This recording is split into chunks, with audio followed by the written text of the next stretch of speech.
Everyone, and welcome to another edition of Chapter 1 Read Aloud. Today, I'm going to be discussing the book The Grimm Legacy by Polly Shulman. This particular book is a book for fantasy lovers. The cool thing about this book, though, yes, it involves the Brothers Grimm, or the stories of the Brothers Grimm, but it's a modern day setting. A lot of times when we read fantasy books, they take you, in the past. But like the Land of Stories books, this is set in the present day, but it has a fantasy spin on it. Elizabeth has a new job at an unusual library, a lending library of objects, not books. In a secret room in the basement lies the Grimm Collection. That's where the librarians lock away powerful items straight out of the Brothers Grimm fairy tales. 7 league boots, a table that produces a feast at the blink of an eye, Snow White's stepmother's sinister mirror that talks in riddles. When the magical objects start to disappear, Elizabeth embarks on a dangerous quest to catch the thief before she can be accused of the crime or captured by the thief. Polly Shulman, the author, has created a contemporary fantasy with a fascinating setting and premise starring an ordinary girl whose after-school job is far from ordinary and leads to a world of excitement, romance, and magical intrigue. Sounds like a lot of things that a lot of you love. So again, The Grimm Legacy is a modern day setting, but it has fantasy elements to it. And I found this book on Penguin Readers. Penguin Readers is a great site. It has a lot of books, both for middle grade and for young adult, that shows you not only the summary of the book, it'll show you a lot of great books that are connected to it or that are like it. So I'm going to leave a link for that below in case you want to do a little bit of investigating yourself. Okay, but here it is, The Grimm Legacy, Chapter 1. Snow fell hard, big, sticky flakes that got under my coat collar where the top button was missing. The weather had delayed my subway, and I was worried I would be late for class. In front of school, a homeless woman was struggling with a shopping cart. A passing taxi sent out a freezing wave of gray slush, causing the woman and cart to topple over into the gutter. I had to help. Her hands were icy claws as I pulled her to her feet. She felt much lighter than she looked in her bulky rags. "Thank you," she said, shaking snow off the blanket that had covered her shoulders. Underneath, she wore a t-shirt stuffed with newspaper, and on her feet, to my horror, I saw sandals. The late bell was about to sound, but I couldn't abandon someone wearing sandals in the middle of a snowstorm, not when I had a spare pair of shoes with me. I helped her set the cart back on its wheels, then took my gym sneakers out of my bag. "Here," I said, "can you use these? They probably wouldn't fit. I have embarrassingly large feet, but at least they would be better than sandals." The woman took them and turned them over, studying the soles. She held the right sneaker close to her face and peered inside, seeming to sniff at it. The left she held to her ear like a telephone.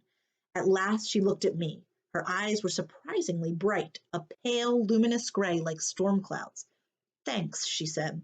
"You want my socks too?" "Probably not. They need to be washed." As soon as I said it, I realized it was a pretty insensitive thing to say. People with nowhere to live don't have much opportunities to do laundry. Probably they're used to dirty socks. "Thanks," said the woman again, starting to smell the socks, but evidently thinking better of it. "Wait," she said as I turned toward school. She rummaged through the bags in the cart as the snow continued to tumble down and melt in my collar. I was getting impatient, but I waited till the woman found what she was looking for and held it out to me. "Keep it safe." Thanks." It was a number 2 pencil, the ordinary yellow kind with a pink eraser, like you use for the SATs. I put it in my book bag, pulled my scarf tighter, and turned toward the school door. "Hurry, Elizabeth, you're late," said a grim voice. My social studies teacher, Mr. Maskoff, was holding the door open for me. He was my favorite teacher, despite his intimidating sternness.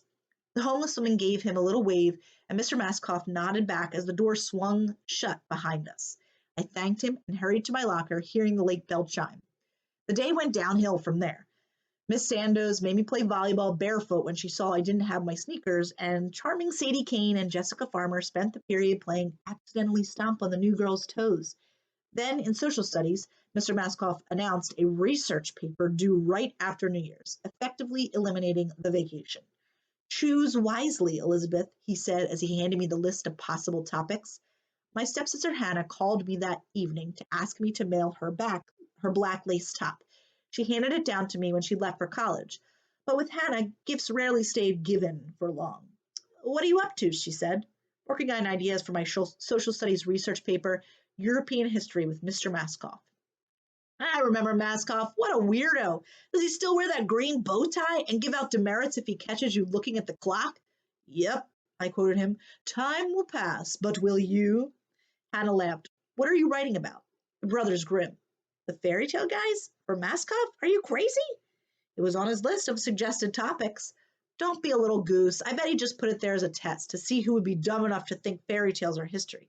Hey, I probably still have my term paper from that class. You can use it if you like.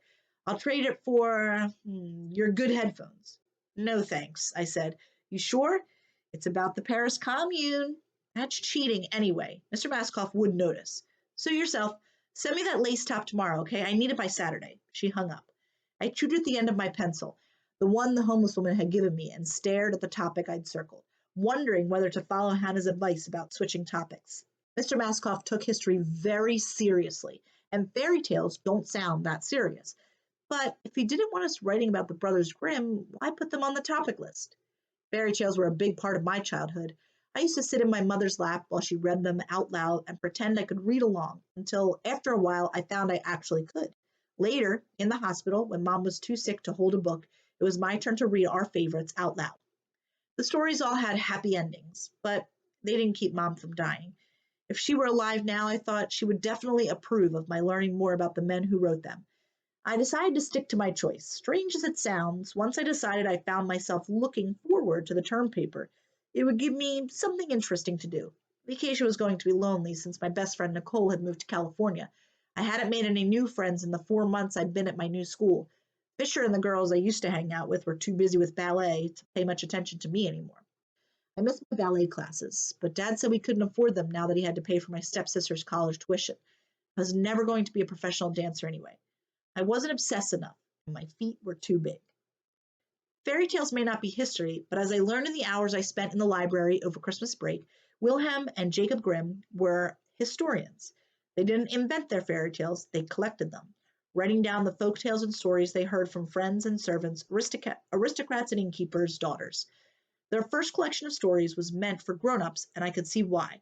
They're way too bloody and creepy for children. Even the heroes go around boiling people in oil and feeding them red-hot coals. Imagine Disney making a musical version of The Girl Without Hands, a story about a girl whose widowed father chops off her hands when she refuses to marry him. I thought I'd done a pretty good job when I finished the paper, but I still felt nervous when I handed it in.